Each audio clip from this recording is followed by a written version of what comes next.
Eddie Van Halen and James Hetfield are two of the most influential guitarists, and they're my two favorite guitar players. To pay our respects to them, I'm going to combine my favorite guitar from each of them into a single shred machine. Today we're starting the rusty Frankenstrat. This is going to be killer, and when it's finished, I'm giving it away to one of you guys. Stay tuned for details on that. Be sure to hit that subscribe button and smash the bell to be notified about new episodes that come out. We're back, baby. This is Trash to Thrash. For more than 20 years, I've been obsessed with guitars. From playing them, to working on them, to buying and collecting them, I've built quite the collection of awesome custom guitars. Now, I'm turning my passion into a profession by seeking out old, beat-up guitars and giving them new life, all while trying to make a profit. I'll be searching everywhere for used gear that I can refret, rewire, repaint, whatever it takes to make it a real shredder. This is Trash to Thrash. Hello everybody, welcome back to Trash to Thrash. I'm your host, Mark Murray, and today I'm going to be taking two of my favorite guitars from my two favorite guitarists and combining them to make one of my favorite builds we've done yet here on the show.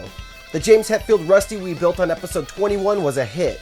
It was one of the highest viewed episodes of Trash to Thrash, which means I'm not alone in loving that guitar. Eddie Van Halen's Frankenstrat was the first fully custom electric guitar made at home by some dude who just wanted something different. It took years of evolution for Eddie to create the Frankenstrat. He was constantly tinkering with it until it became the guitar we all know and love. So what happens when you combine those two guitars? You get the Rusty Frankenstrat, which is a guitar my shop assistant Ryan suggested we make. When he threw this idea at me, it opened my mind to a world of other awesome combinations like a Rusty Rhodes or even a Rusty ML Dimebag guitar. The concept here would be to use the aesthetics of the Rusty and apply them to a Frankenstrat. A matte black painted body, a rusty pickguard, and an EMG pickup applied to a Strat type guitar, with the pickguard cut like Eddie's Frankenstrat, a single bridge humbucker, and a clean maple neck. After this guitar is finished up, I'll be raffling it off to one of my lucky Patreon members December 15th. So if you want a chance to win this monstrosity, go sign up to my Patreon group at patreon.com/guitarguts, link in description. Throughout this episode, I'm going to be asking you guys for your suggestions on this build, so leave your ideas down in the comments section. I'm going to be giving this guitar to one of you, so I want to know what you guys want. I'll be checking back in on the comments section and implementing some of your guys' ideas. When I do giveaway guitars, they're usually from guitars that I get in from trade-in deals or ones that I find cheap that need a lot of work, and I revive them with new paint jobs, new parts, new frets, new electronics, whatever I can do to make them into solid playing, awesome looking, and great sounding guitars. This guitar showed up to the shop in late 2018. It was part of a bulk deal where I bought a bunch of guitars off somebody and I got a real good deal on it. It's a Washburn Lyon. It was Washburn's attempt at making a real affordable entry-level Strat-like guitar. Upon inspection, the hardware wasn't very good, or the electronics, or the neck for that matter, but the body was decent. My shop assistant Ryan disassembled the guitar, then he brought it outside and sanded it with 600 grit sandpaper to give it a nice surface that I can paint on. Paint likes a little bit of texture or roughness to stick to. If you just try to paint over a gloss painted guitar, the paint's probably going to chip off real easily because it's not going to adhere well to the surface. 600 grit sandpaper is a nice middle ground because it's going to be enough to sand it down fairly quickly, but also it's not going to leave such deep scratches that you'll see them through the next paint job. When Ryan gave me the idea for the Rusty Frankenstrat, I ran out to the shop and checked my disassembled guitar section to see what I had ready to go. I sometimes have guitars that have been hanging out here in the shop for years before I decide what I'm going to do with them, and this was one of those guitars. I actually don't even remember what make the body is, but it was hanging there, ready to start like the bodies you see behind me here. I checked my neck selection and found a few early 90s Korean-made Fender necks, so I grabbed one and dedicated it to the project. Then I checked my pickup drawer, found a few things that would work, and then requested Ryan to make me a metal Frankenstrat pickguard for this guitar. So this is a true Frankenstein project, each part coming from a different guitar, just like Eddie did when he built his original Frankenstrat. This is the pickguard that Ryan made for the project. Here I'm spraying on a concoction of chemicals that's going to cause this pickguard to rust up extremely fast, way faster than normal.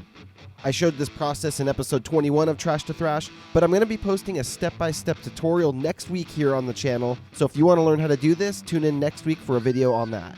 I don't like the rough texture of rust, and who wants to have to get a tetanus shot if you cut yourself on a pickguard, so What I do is give it a light sanding and then bring it into the spray booth and put a ton of clear on it. I sprayed on 5 coats of Spray Max High Gloss, then let it cure, level sanded it with 600 grit sandpaper, and then I put 5 more coats on. And this is the result. I could even sand this and polish it just like I do with the guitar finish, but I actually don't mind this texture on it at all. I think it actually looks kind of cool, looks kind of rugged. I want to say thanks so much for tuning into the channel, and if you want to throw some extra support my way, I have 3 guitars for sale up at guitarguts.com right now. The 1994 Jackson JSX Concept with crackle and splatter from episode 44 of Trash to Thrash, the OLP Quilted Stealth MM1, which will be coming to Trash to Thrash soon, and this 1993 Jackson King V I refinished with a crackle paint job that you can actually choose your own components and therefore choose your own price. Check out guitarguts.com to buy one of them, or send me an email to mark@guitarguts.com to talk business with me. I also accept payments through my website, so you can break it up into 4 equal bite-sized payments, and you don't have to pay it all at once. I also have the Guitar Guts t-shirts like the one I'm wearing right now, sticker packs, kill switches, pedals, koozies, guitar picks, and so much more over on the website. So go pick something up and help Guitar Guts reach the next level. Now to get the body ready for the spray booth, I filled in some of the holes that held on the old pickguard and filled in a couple little dings here and there, and after sanding it level, I brought it out to the spray booth and threw on the first coats of flat black paint. I did 3 coats, and then to give it some protection, I let it cure for a day, and then applied some Spray Max Matte Clear. And this thing's looking pretty damn good if I do say so myself. Let me know in the comments what you think about this project so far. Do you like it, or do you love it?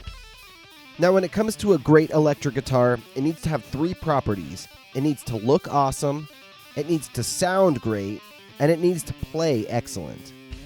We know this thing's going to look awesome, but how's it going to play?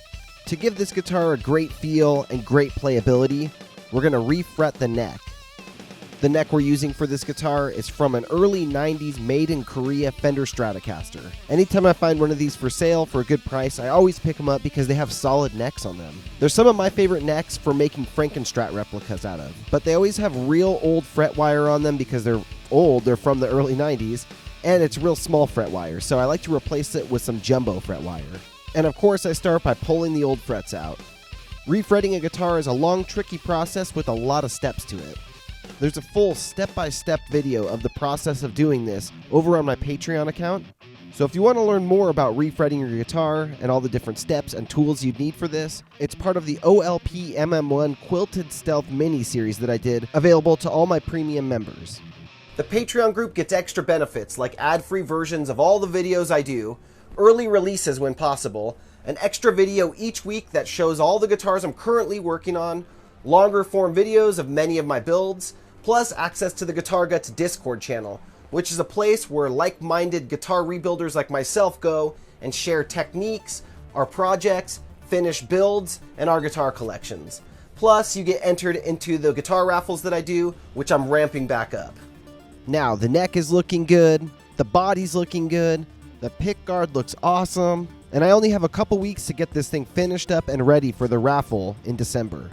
I'm going to want to hear from you guys. Let me know in the comments what kind of hardware setup I should do, if I should use a neck pickup, what I should put into the middle pickup cavity, and any other ideas you might have for this guitar. Thanks so much for watching, everybody. Let me know in the comments section about the hardware. You think it should be chrome or black, or something else? I had a few suggestions from people about doing rusty hardware on this guitar, but I don't think we should go that way. What about the empty pickup cavities? What should we fill them with? Should this guitar get a neck pickup? I'm leaning towards just a single bridge pickup, but I want to hear your guys' opinion. Remember to stop by guitarguts.com and check out the merch shop, buy a guitar if you can, and join the Patreon page if you want a chance to win the rusty Frankenstrat.